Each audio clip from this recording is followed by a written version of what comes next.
Hello. Hi, How's it going? It's so nice to meet you. you too. I can't believe we've Thanks for. never met. I know I feel like I know you, but I have to admit, when Kaylee was talking about doing this show, I legitimately thought your name was Dale. So we were talking about Dave, and I was just like, I'm so confused. Like, who are you talking about right now? I thought his name was Dale. So. I'm Dale. It's all good. You can call me Dale. So Thanks for doing this. Yeah, sure. So basically, as you know, we've been talking to musicians and people who travel about what they enjoy while they're traveling, food, where they enjoy eating, the best places internationally, the best places domestically, and we are more than anything fans of eating and drinking and going to places to have a culinary experience. So we decided that we were going to do a couple of episodes where we talk to people who are working in the service industry right now in the hospitality world so that we can find out more about how these places that we love are pivoting for the pandemic and what that looks like and how you guys are keeping us safe, and then in turn talking to you about what we as food fans can do to keep you guys safe. Did I say that all right, Dave? Yeah. Perfect. Perfect. So I guess, Kaleena, could you just, first and foremost, guys, this is my twin sister, Kaleena, in case you did not know. Kaleena, do you want to tell us a little bit about what you do and where you're located? Sure. I'm Kaleena, and I own a company here in Chattanooga, Tennessee called The Bitter Bottle, where I create small batch herbal bitters and tinctures. Predominantly, my primary customer base is bars and restaurants, or was bars and restaurants before the pandemic hit. And sort of in conjunction with The Bitter Bottle, I do a lot of cocktail classes, which has obviously changed a lot. We do a lot of those virtual happy hours and teaching a lot of online classes, which is absolutely not the same as in person. I always wait for like people to laugh, and that just doesn't happen these days on the Zoom. And then my other job, which I actually just started at the beginning of this year, which is kind of crazy. I've worked in food and beverage for a long time now, done everything from bartending to bar managing to restaurant management, and then consulting as well. And I just joined a team called it's called Proof Bar Incubator, again located here in Chattanooga, Tennessee. And our vision with Proof, I was brought on as the beverage director and to assist with program coordination. And we basically have a restaurant residency program where we offer, a kitchen to a startup restaurant to test out their concept, see how it works, and get people to eat their food and get the buzz started so that when they move out, they have, already established a lot of what they need to understand and know to how to run a business. And then we also have a commissary kitchen where we work with consumer goods products, also catering companies. And so my plan was with them, and what I was supposed to do was kind of oversee a beverage program. And then when the pandemic hit, we shifted a lot. And we definitely shifted towards being more that food and beverage resource. So I have spent hundreds of hours since that March 13th declaration, national emergency. Actually, that was the day we were supposed to have our grand opening at the bar. So what a bummer, right? Yeah. We had our VIP opening the night before, and we were like, keep hearing about this, not really sure what's going to happen. Then the next day we called it. So I've spent hundreds of hours researching what bars and restaurants have been doing all over the world. I've been super fortunate. Obviously, I say it's in my past life that I was a musician when I was in the band with Kaylee for a long time. Mm-hmm. But I've been very fortunate in my career in food and beverage to travel a lot as well.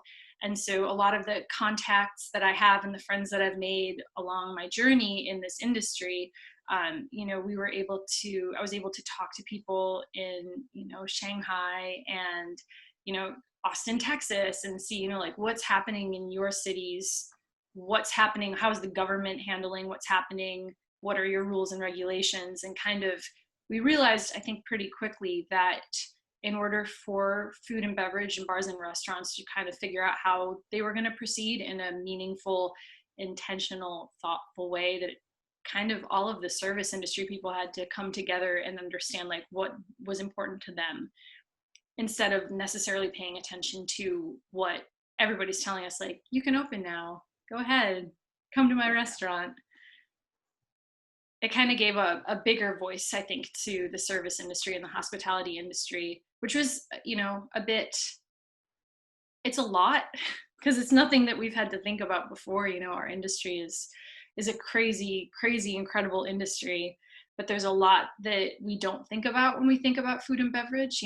I was having a discussion with somebody actually today who's in Flagstaff, Arizona, and we were talking about how in this pandemic, the frontline workers that we have, the nurses, the doctors, and our grocery store workers and postal service, all these, they're super essential. And hospitality professionals, we are essential, but we're not essential in the same sense of like, you need us to, move forward through this pandemic in this way. When we were told bars and restaurants had to open up, we became these essential workers, but we're also the workers that represent a huge amount of the workforce that doesn't have health insurance or benefits.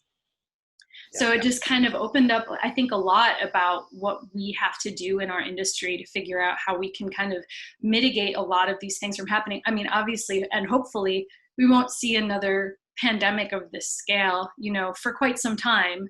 But it definitely shed a lot of light on, the issues that we have in food and beverage. There's a lot of resources coming up and organizations that are forming now to kind of assist in that, and how we can move forward taking care of these people more maybe than we had before. Because also opening at a reduced capacity, and bringing someone back. I know the minimum wage here for servers and bartenders in Tennessee is $2.13 an hour. So when you're working at a reduced capacity, you're not making any money right now.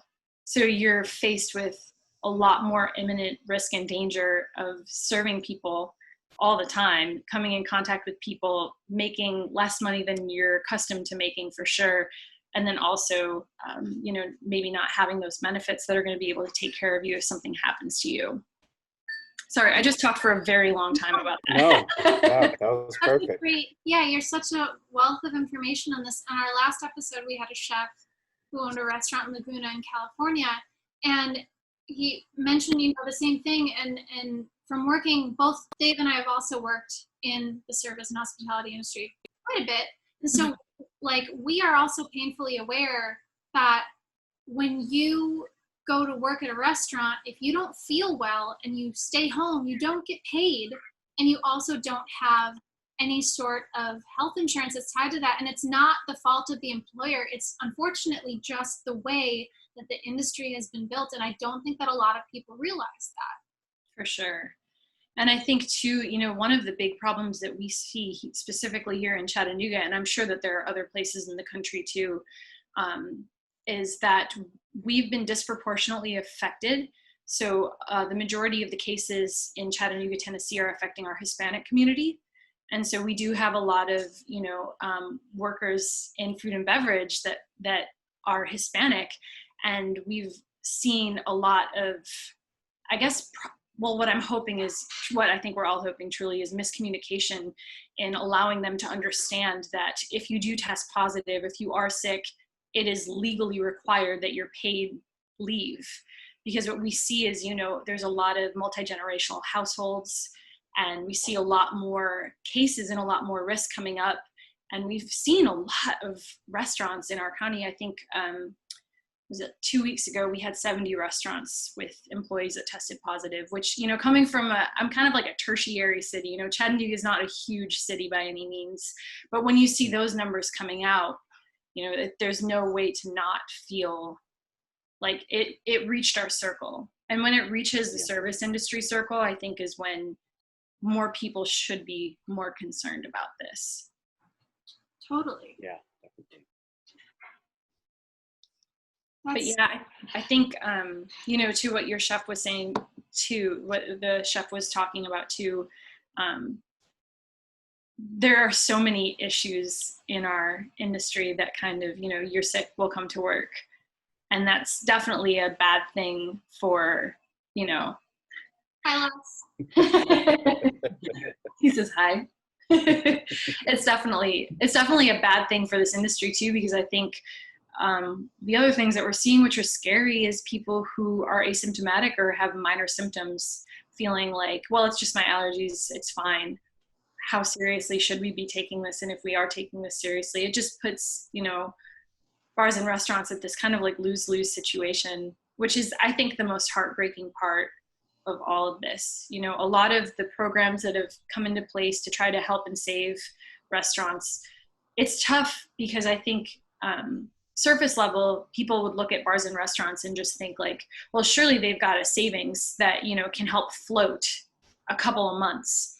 But the overhead in bars and restaurants is extraordinary.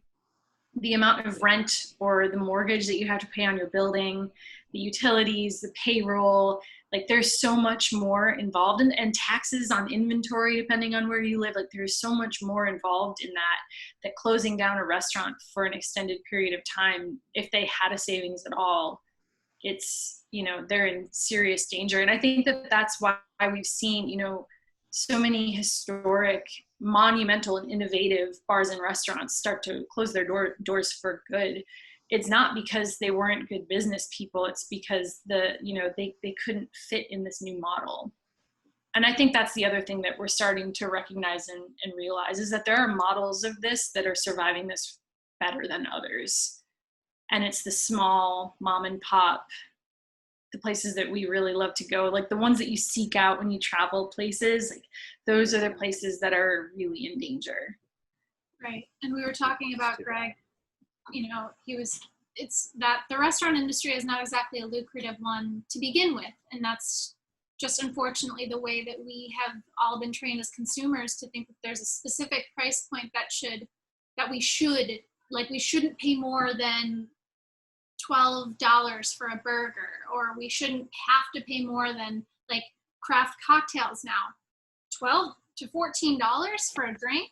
Why should we have to pay that much? And then you realize that your markup is barely making a profit for the restaurant to be able to have anything to fall back on should there be something like this that happens. Yeah. It makes it hard too that, I'm just going to say, on the safety end, when people come in and not taking the right precautions to match up with what a restaurant's trying to do. The restaurant has their rules of how you come in, you need to wear a mask, and anybody who just disregards that because they feel the need to, I deserve to be here without my, with nothing constricting me. And it's just kind of selfish, and to not know everything else that goes into it on the business side and just go in and be that way. It's pretty ignorant, and you gotta, it all boils down to us not thinking about ourselves when we do go out, if you have to, Yeah. And I think you like hit the nail on the head.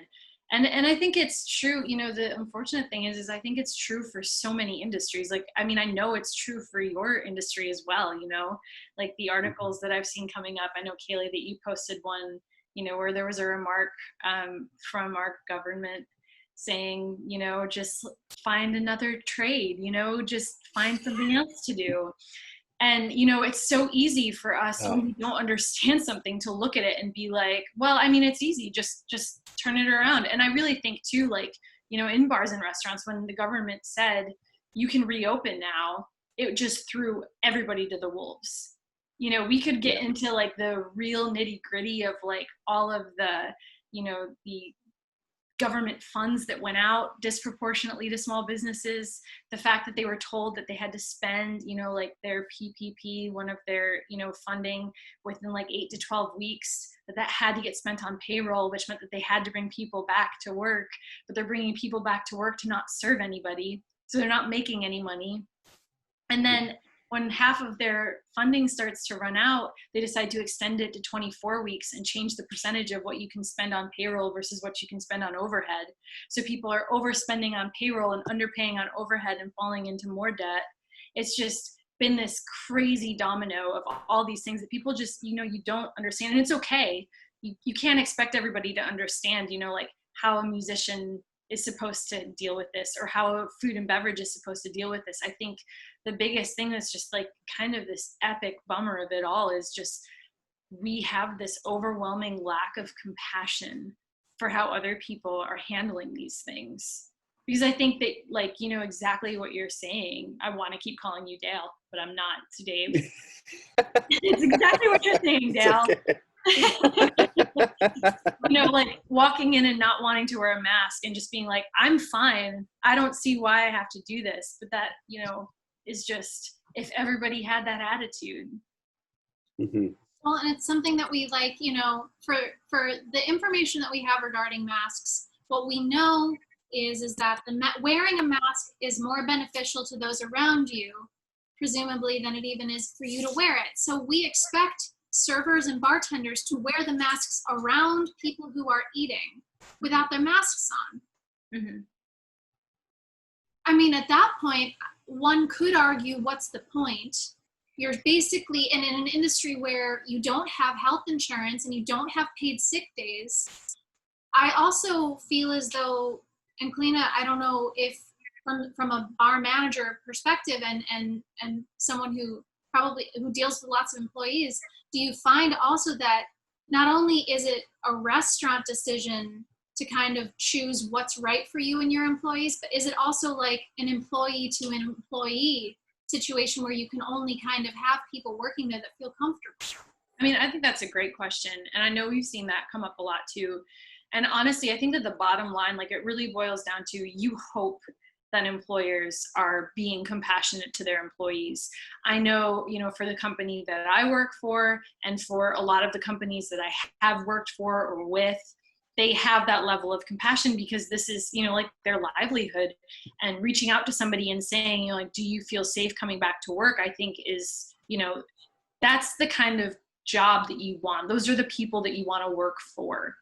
And then there are other companies that just say, come back to work. And if you don't want to come back to work, then I'm going to cite you to unemployment, and you're going to, you'll be off unemployment and you defaulted on it, and, like all these crazy things.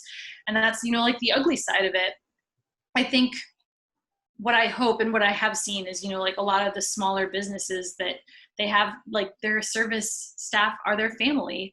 And I think that, you do see that level of compassion. I know, at Proof, we've been teaching a restaurant recovery course where we work with restaurant managers and restaurant owners and talk to them about, what they can do. A lot about perception, which is super important. A lot about employee education, and really, I think that the biggest thing that we keep talking about through that course and with everybody that we work with is just, how important transparency and trust is. Exactly, Kay, what you were saying about you always want your server to wear a mask. Well, there have been studies about, people feel safer if they see people wearing gloves. Well, we know now gloves don't do anything. They should really just be used in the kitchen when you're preparing, foods and stuff like that. But if people see gloves, we feel safer. If people see employees spraying down tables after somebody leaves, they feel better. So a lot of what we've seen is, employers talking about what's important, hopefully with their staff. What we do at Proof, which is kind of, it might seem excessive, but it makes everybody feel safer. And we've had people, come back to us and say, like, this is one of the only places I feel comfortable going out to eat. And that means something. Like, we want people to be able to, if we're going to be open serving people, we want the right people. We want people that feel safe to come and join us. So we take people's temperatures when they come in the door. We know that that's overkill. We know that that's, a lot more than what people are asking for. We take names so that if we have to do contact tracing, we have that information.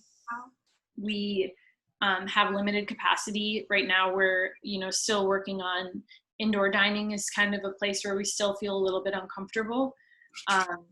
We have outdoor patio. We extended our patio. We have mandatory hand washing every hour with our employees. We have sanitation logs so that people, like, visible so people can see, our temperature logs and our sanitation logs. And it's a lot. But what we're finding is, that bars and restaurants that are being really transparent and sharing what they do, people feel more comfortable doing it. But also they know if they are a non-mask wearer, this is not the restaurant for them right off the bat, which is great. That's good. Yeah. So I don't know if it was the twin thing, but you kind of already started answering my question, which was how you guys pivoted towards this. Now, quick question. We don't have to delve into this too much because I want to talk to you more about the actual dining experience. Sure.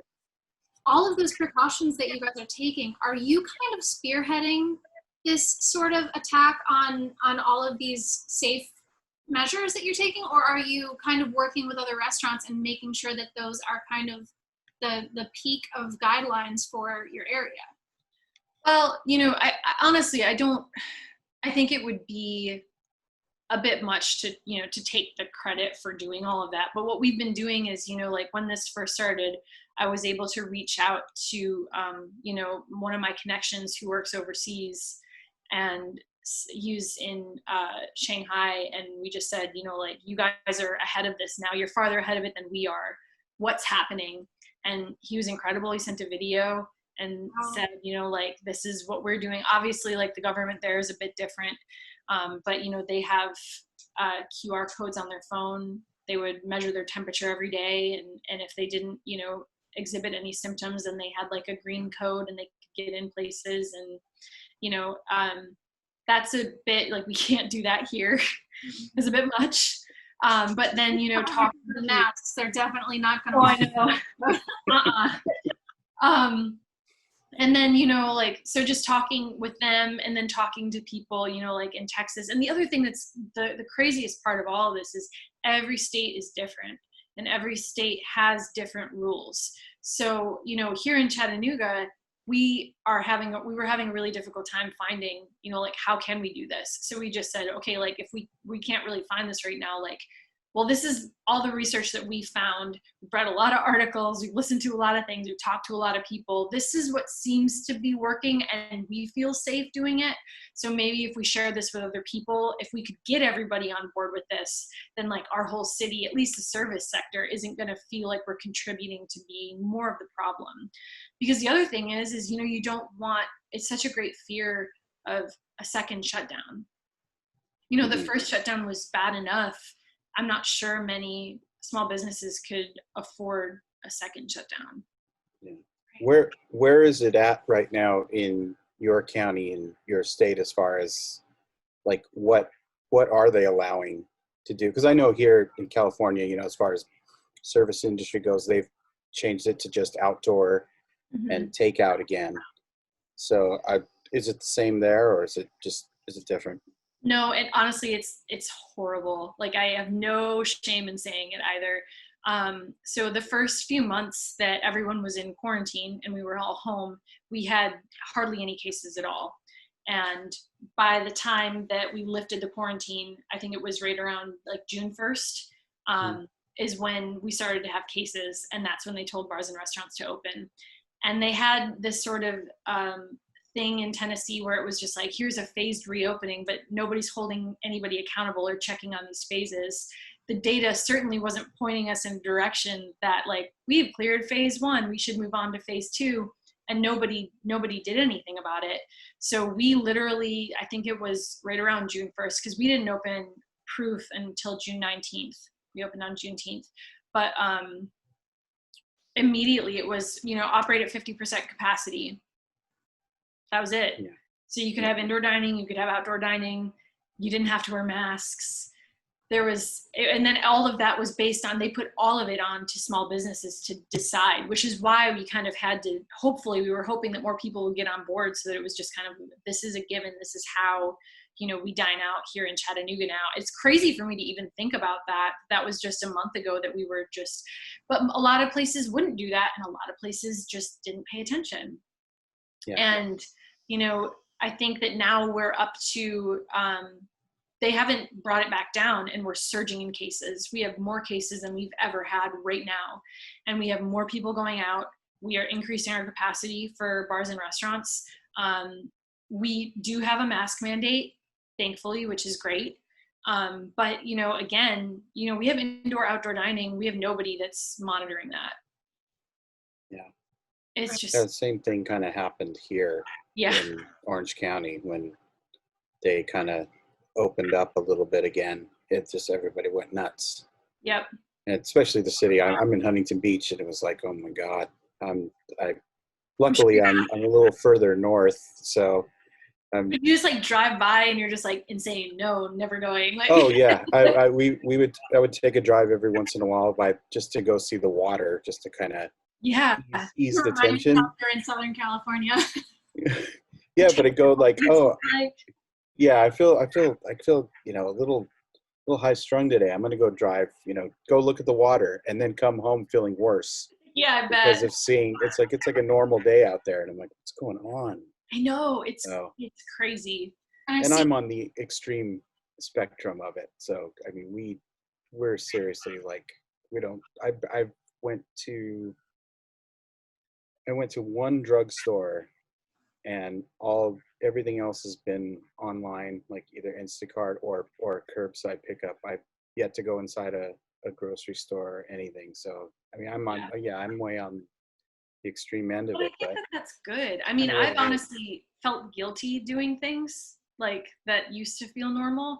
I started going grocery shopping, but I started going grocery shopping after quarantine when we didn't have any cases. Now I'm still doing it, and I'm just like, I never left my house when we first went into quarantine. And I'm like, we have more cases now. Why am I doing this now? It messes with your mind too. Well, that's one of the reasons why we kind of thought it would be interesting to talk to people who work in the restaurant industry, because obviously everybody in March and April and May, we didn't leave our houses and we were afraid of this virus. And now obviously we have more information, and that information is super valuable, but cases are worse now than they were then. And I think it's important for us to realize not only when we choose to leave our house, do we have a responsibility to keep ourselves healthy, obviously, but we have a responsibility to keep those who we come into contact with healthy. And that's why it's super important to make sure that everybody I have always thought that everybody should work in a restaurant at least once in their life so that they can understand what that job entails and how thankless it really is from time to time. But Kaleena, I want to ask you, when we talked to Greg about his restaurant, obviously the transition to takeout was the only way for him to survive. Yeah. What does that look like for a bar? That's a great question. And there's a lot of people in a lot of states that are still asking that question, I think. In Tennessee, which is insane because we are so Tennessee, the fact that we actually were able to get takeout cocktails, like they were okayed, is insanely awesome to me, but really crazy. But then they kind of like backpedaled on it, which made it more expensive and more difficult for bars and restaurants. So now, what we were doing before, and I think probably every restaurant that was able to do to-go cocktails, was making them in large batches. Like, you want 4 old fashions, we send you a pitcher, we send you a deli container. And Tennessee ruled it illegal. You have to buy them individually. So the increased cost on bars and restaurants to buy and up their to-go items is a lot. And now if somebody wants 4 old fashions, we have to put them in 4 separate cups with 4 separate lids, which is like... So just making 4 old fashions sounds horrible to me. It brings back bad memories. Wish I could just do it for you right now. I'll make them while we talk and just send them to you. So that sounds incredibly wasteful, and also obviously drives your cost up, which people are not necessarily going to be understanding of. But when you have people who actually come to your bar and restaurant now, are you completely to-go containered plastic cups? Are you guys using glassware at all? We are now. We started using just disposable. But I think that what we're seeing too is there are pros and cons to both sides of it, right? The biggest thing that we always talk about too is if you are in a restaurant that chooses to use, real plates and real glassware and stuff like that, just make sure that your systems are working, because pretty much every kitchen has, a high temperature sanitizing or like a chemical dishwasher that's able to clean these dishes. So there shouldn't theoretically be an issue with it. Again, it's perception based, right? We feel better drinking from a cup that we know nobody else has had before. But there's nothing wrong with drinking from a clean cup. And then we're also seeing, you know, there's a whole other side to it, which I'm, you know, very grateful for, that we've seen our industry start to pay more attention to. We don't want to be so wasteful. And then you see customers also being like, you're really wasteful. So it's this, again, you can't really win because you're getting both sides of that. Yeah. But I think that as we got more information about it, it became easier to be like, yeah, you know, serving everything in to-go containers is incredibly wasteful. And it's a cost that we don't need to incur right now. We can just do this, but make sure that your dishwasher's running, make sure you have your, you know, little strips ready to test your sinks and your chemicals and all that fun stuff. Was your chef using disposable anymore, or has he switched to? No, I'm pretty sure he's using glassware and stuff. Yeah. I think as far as the to-go stuff goes, yeah. But well, he said they're not doing any in dining, and they have like I think it was 8 to 10 seats that they finally got outside to kind of just let. Yeah, and if anything, it brings attention for beachgoers, because that's pretty much who's getting food anyway right now. So at least there's that. But yeah, I think they're all on glassware and stuff too. So you've outlined meticulously how careful you guys are being in regards to the responsibility that you have in serving food and beverages to people. I asked this to the chef, and I'm going to ask it to you. What makes the best customer right now? Oh, I hope everybody watching really pays attention to this, because I think that's a really nice question to ask. I mean, honestly, the best customer right now is a customer that is respectful, just like understands that, you know, it is such a privilege and a luxury to be able to go out and eat, and especially a privilege and a luxury to go out and eat at a place that you feel safe and comfortable right now.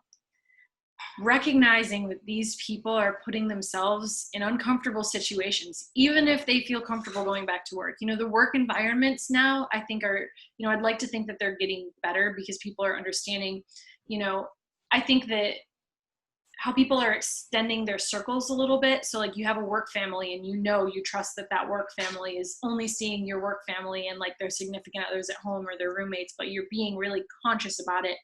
You're trusting each other, and you feel okay about going back to work, but there's still that nagging doubt in your mind. There's still that fear that something could go wrong, that your friend could get sick, that your roommate could get sick.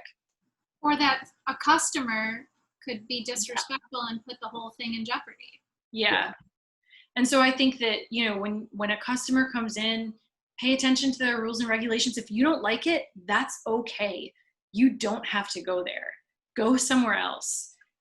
Don't be a total, can you swear? I'm not going to swear. Yeah, please. That's right. Don't be a dick and write a shitty Yelp review online about how you don't want to wear a mask and give them 1 star.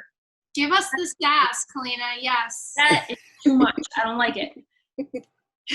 You know, just like go in there, be grateful for what they're doing, be respectful. If you want to put your mask on when you talk to a server, go ahead and do it. If you don't, that's okay too. They're not expecting you to.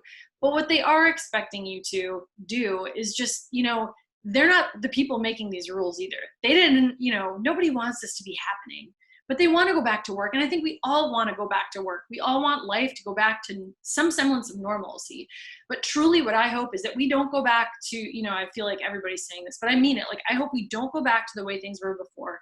I hope that we go back with a mindset of thinking about how other people are handling these things. And the fact that a server or a bartender came to work that day and is serving you with a smile on their face it means so much more now than it did before this whole thing happened. I think I want to add one thing. Yeah. That should be a prerequisite for customers that I don't think you will say, and I don't think that Chef would have said when we spoke with him, because it's not the polite thing to say to your customers, but since I don't work at a restaurant, I'm going to say it. Don't sit at a table and drink your drink for hours and just use up that space. Because if these servers are making $2 an hour, really, really well. You should be doing that anyway, though. I mean, but everybody hates the person who's sitting at the table for hours nursing their mojito that they've had that no longer has ice in it. Like, well, you keep ordering or you tip really well. Exactly. I agree. But I do think we have less tables now. Yeah. But I do think that there's some beauty, like hopefully those people that are hanging out, like they're really relishing. I know, I love it. But I think they're really relishing what's happening. And the only reason I say this is because there are only really like 2 places that I will go out to eat. And I will, and I have done it. It's the place that I work because I feel safe there. And it's the place that I used to work because I am best friends with the general manager and I feel safe there. And I had a friend that came into town. She's fine. We're all fine. We kept our distance. Don't worry. I'm being smart about it. But we sat at an outdoor table and, you know, we had some drinks and we just hung out last night. But, you know, we took care of our servers. We ordered every time they came over and we took care of them. Yeah. Restaurant. What'd you say? What's the restaurant? Oh, Flying Squirrel. Love that place. We can still plug places. Too. Oh, yeah, for sure. We got to plug. Flying Squirrel. Great food. Great drinks. Great patio. They've extended. But yeah. That's awesome. I just think just be respectful, be like courteous about it because we all want to go back out to eat and drink again. Yeah. Remember hugs? Not at all. What is that? I know.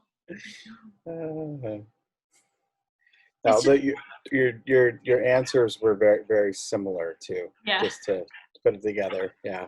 I bet. Yeah. Yeah, but one thing that I think is so fascinating, Kaleena, about your journey as a bartender turned beverage director, restaurant manager, bar manager, bitters owner, like you have amassed through like your tales of the Cocktails family, right? Like you've amassed this massive network of bartenders and restaurant staff from all over the world. And I think that you have a very unique perspective that you can offer to your restaurants and bars because of the fact that you have a close working relationship with people literally all over the world who are struggling. We are all struggling with the same problem right now. And I think it's really awesome that you have taken it upon yourself to find out how other countries are adapting and seeing if those means are applicable in Tennessee right now. I think it's really I feel really lucky to be working with a team that saw that need and threw all of our resources into it. You know, we could have just been like, we're not opening the restaurant. We'll touch base in a couple of months or weeks or something like that. But it went, we're not opening the restaurant. What can we do to help? And we, at Proof, we worked with local distilleries. We produced hand sanitizers. We employed out of work bartenders and servers to package and bottle the hand sanitizers. We worked with the food bank and farmers and distributors who had excess because they couldn't sell to bars and restaurants, and delivered, and worked with, you know, places to get out of work hospitality professionals food when they couldn't afford food when this whole thing happened. Like, we have done so much, and I just feel so honored to be a part of a team that really cared about that. I think that that's the biggest thing. And I think it's also, you know, really important to remember moving forward, if you do work in the service industry, that like you can work for people who care about you. And if you don't, leave. Like you can become a career hospitality professional and work for people that actually give a shit about you. And I think that that's so important. So important, especially now. You shouldn't be afraid. Like you should be afraid of what's happening right now, but you shouldn't be afraid of, you know, how to handle this with your job. You should be able to have discussions about it. And it's just so important. It's just so crazy because you're right. It's happening everywhere. But you know, the other thing too is, you know, every state, every country is handling it differently. And it's our willingness to pay attention to what's working and what isn't working. And can we make those concessions? Can we have those discussions? Can we make those changes? You know, a lot of the changes I think that we have to make are not going to be able to be made in a short amount of time. But I think that if we at least can practice empathy with, you know, again, the different occupations that are being seriously affected by this, maybe when we come out of this in a different way, we'll treat it differently, you know? Hopefully people buy more of your merch, more people come out to your concerts, more people buy your CDs and records and stuff like that, you know? I just think there are so many ways people are asking, how can you support, you know, how can you support your local bar restaurant? How can you support your local small business? It's like, there are so many ways that you can support people other than financially too, you know? Yeah. With bars and restaurants, it's like leaving reviews or sharing their posts, sharing what's happening. And I know that they could be doing the same thing for you guys as well. Yeah, we actually talked a lot about the fact that there's a lot of similarities between the kind of the plight of the restaurant world and the plight of the entertainment world. Well, because we all worked in both at one time, right? Yeah, right? Well, especially because of the fact that you guys provide such a necessary addition to the culture of the place where you reside, that it's just gross. Right? It's taken for granted. People don't value it monetarily the way that they should, in a very similar way that musicians like Spotify and iTunes, when that existed, like, you know, it's the same sort of thing where like all of a sudden there's not as much monetary importance on the value of music or the value of a dining experience. And now it's becoming painfully aware that when the absence of those things is felt is when you realize how important those things actually are.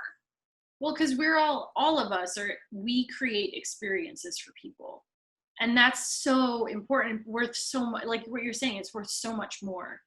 You know, I think it's just, it really is, it's just, I'm gonna be the most emotional person in the world once this whole thing is over and I'm able to like go to a bar and order a glass of wine and drink out of a glass. Like I'm probably gonna cry for the first time for everything. Oh, for sure. Yeah, definitely. It all boils down to, I mean, at the very least, just think of somebody else. That's all. That in every like level of it, it's just think of somebody else. Yeah, that's what needs to happen. Yeah. I think Sorry. No, you're good. See, that's the thing with Zoom. We all like, and especially with you and me, Kaleena, because we both want to talk at the same time. Twins. And honestly, I was wearing a black and white striped shirt the other day. I almost threw it on. This would have been great. Dave, you want to bring it back full circle? Ask Kaleena some stuff that we've been asking our guests usually, as opposed to the real heavy pandemic chat. Yeah, let's lighten it up a little bit. So you said you do a lot of traveling. Mm-hmm. So give us a top 5 of your spots. You can go. I'll make it easier. You can go international and domestic, so that way you don't have to do 5 each. Okay. Well, you know, and the other thing too, I think that this will answer your question, but it also speaks to what we were just talking about. Is, you know, and I talk about this a lot. The best food and drink that you've ever had, like it might not be because the food was exceptional. It's the whole thing, right? Yeah. Like it could just be like a shot of whiskey in a backyard somewhere and you're like, that whiskey was incredible. You try it again, you're like, that was shit. But it's like, it's where you were, it's what was happening. And I feel like, oh man, okay. We just went to Spain last year. That was the last big trip that I did.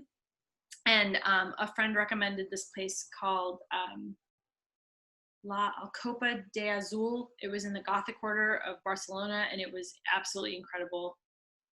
Freaking awesome. Love that place. What did you eat? What did I eat? They had, well, and I made cocktails based off of it because I loved it so much. So I'm a vegetarian, which I'll be 100% transparent with you, was a mega bummer because like, oh my God, all the cured meat they have. It reminded you of that regularly. I ate a ton of cheese though, so don't you worry. But they had this stuffed red pepper with like goat cheese and then a rose jam. And I'd never had that before. It was so unique. And ever since then, I've been obsessed with making cocktails with like peppers and roses. Like it's so weird, but it's awesome. Oh God, This is tough to just like come up with 5 all over. I know. I like to make it hard on. Well, and most of mine too, I think. Like, go ahead. Sorry. No, I'm just joking. Go for it. Well, I get it. They're all experience based too, I think. I also had an incredible trip last year. I went to France, and we were in the, just like, I think we were in South France. I'm blanking on where exactly I was, but I had gone with Suze, which is a liquor company, Pernod Ricard Absinthe. And they took us to a small rock house on the top of a mountain, and they cooked us a traditional French meal, which was aligout. Have you heard of this before? No idea what you're talking about. It is, get ready for it, potatoes and cheese mashed with like whey. So when you take it and you scoop it, it stretches. I ate so much of that, and I can't really handle dairy either. I ate my weight in that. That was probably the best thing I've ever eaten, like ever. It was dumb. It was so good. I saw pictures from that. You straight up, like, it was not a restaurant. You were in a house on a mountainside. It was incredible. Yeah. Yep. So it was really, really, really awesome. Another one, here's a real off the cuff one. Best sushi I ever had in my life. Wegmans, Syracuse, New York. Nope. Better. Have you ever tried to drink around the world at Epcot? Oh my God. Wow. You drink in every country. You get a drink in every country. There are 11 countries in Epcot. So I split them with my now husband. And by the time we made it to Japan, we were starving. And I swear, and we both swear to this day that it was like, well, he's like, maybe it was the best. It was the best sushi I've ever had. And it might just be because I was very drunk, but it was amazing. Of course, I'm proud of you for bringing Epcot into this food chat. Yeah, but Disney does everything in regards to the experience well. So I don't doubt that the sushi was probably good. Yeah, it was amazing. I don't know if it was bad. Yeah, it's Disney definitely has the ambiance of everything. Definitely adds to their quality of food. Really. Except for the only bummer, I do remember, like, that was amazing. It was like the best day ever. And then we were like, we'll save America for last. And we watched the fireworks while drinking like a $12 Sam Adams, and I was so I was like, this is the most expensive part. Okay, that's only 3. It's okay. Like I said before, I like to put you guys on the spot. I did it to my friend yesterday, and he was like, I totally bombed. I'm like, no, you didn't. It's perfect. You said everything right. I think when you travel in the States, is there anywhere in like Tennessee, or I know you go to Chicago a lot, like, is there anywhere that you're like, yeah? I mean, I had like the most incredible dinner at the Aviary in Chicago. That place is just mind-blowingly good. They had an exploding ravioli on the menu, so that like it was a truffle ravioli. It was just one. When it like touched your tongue, it just like exploded, and you had to shut your mouth really fast. And I was not impressed with that. Yeah. How? Wait, did you put the whole ravioli in your mouth, or was it explodes? You can't bite it. Wait, what? It literally like bar bursts open. I don't know. They're amazing. They're magicians. They're truly incredible people. But God, I mean, Chicago. I was really fortunate. I went with one of my really good friends, and her husband is a chef in Chicago. He's the I believe he's the executive chef of Next in Chicago with the Alinea Group. And everywhere we went, I have a list actually like on my phone of all the places that we went, because I couldn't keep up with him. He just took us places, and I'd look at the menu and be like, oh, these things look good. And then the server would come over, and Ed would just be like, we're going to have one of this, one of this, one of this one. And I didn't order anything. So I couldn't even, it was just my first trip to Chicago was that one. And it was those are the best meals. Yeah. You know, another one in the States that I think is really, really good, and Kaylee, you might be able to vouch for me, but this is again, like we go high end, we go low end. Vanessa's dumplings in New York City. Oh. Yes. Dave, have you ever I've had never been there. Oh. Poor me, circa 2010, living in Williamsburg, could eat like a king. Yeah, for $5. Oh my God. An appetizer, an entree, and dessert. Spend $5. It was, that place is, that is a gem. And if you had $6, you could buy a bag of 20 frozen. I think about it a lot. Where's it at? Where's it at? They have 2 locations. One, I went to the one by Washington Square Park. Yep, there's one near there, I believe. There might be more than 2 locations, because I believe that there's one in Chinatown, and then I believe that there is one on South First in Williamsburg.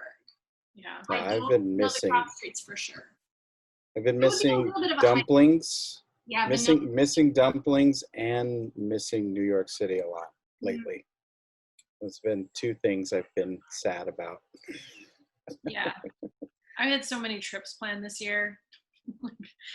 I've been so fortunate, and it became a goal of mine that either for work or for fun, I would travel at least once a month and go somewhere, and I just had it all lined up. I'm so stir crazy. I mean, it's when you're used to not being home. Yeah, I mean, I know you guys know nothing about that, so. I have found so many things wrong with my house because you're looking too hard. Looking at the walls. Now I look at it too, and I'm like, wonder how long that's been there. Oh. Yeah, it's a weird time. But Kaleena, thank you. Thank you. Seriously, this is great. It was so nice to meet you, Dale. You too. Very nice to meet you. Dave, I went off on a tangent, and I know we talked about some bummer stuff, so I hope that all of your viewers make it through to when I talk about Epcot. No, it's perfect. We're just trying to spread a little bit of insight, to what people, that are in that industry are going through, and what they have to put up with, and what they're doing to make it easier on all of us that, to do it, I can't talk right now. It's okay. The restaurant world is making so many sacrifices and so many sidesteps to keep us safe and healthy that it only seems right that, one, we are aware of all of those sacrifices and implementations that you guys are doing, and 2, that we are the best customers we can possibly be, because the whole reason we have this chat in the first place is because we love food. And it doesn't, like you said, it doesn't have to be the best food. It's the experience. When half the time when we're on tour, I don't remember the name of the restaurant. I just remember how awesome that night was. And that's something that is so wonderful about the dining experience as a whole. And the restaurant industry has taken a huge hit because, unfortunately, you're not able to provide the experience that you had sought out when your restaurant opened. You've pivoted on that. You've relied heavily on your menu to carry the message forward. But what happens once this is all over? We need to make sure that we are giving the respect that's due to the people making the decisions in the restaurant, the people working in the restaurant, and the people serving the food.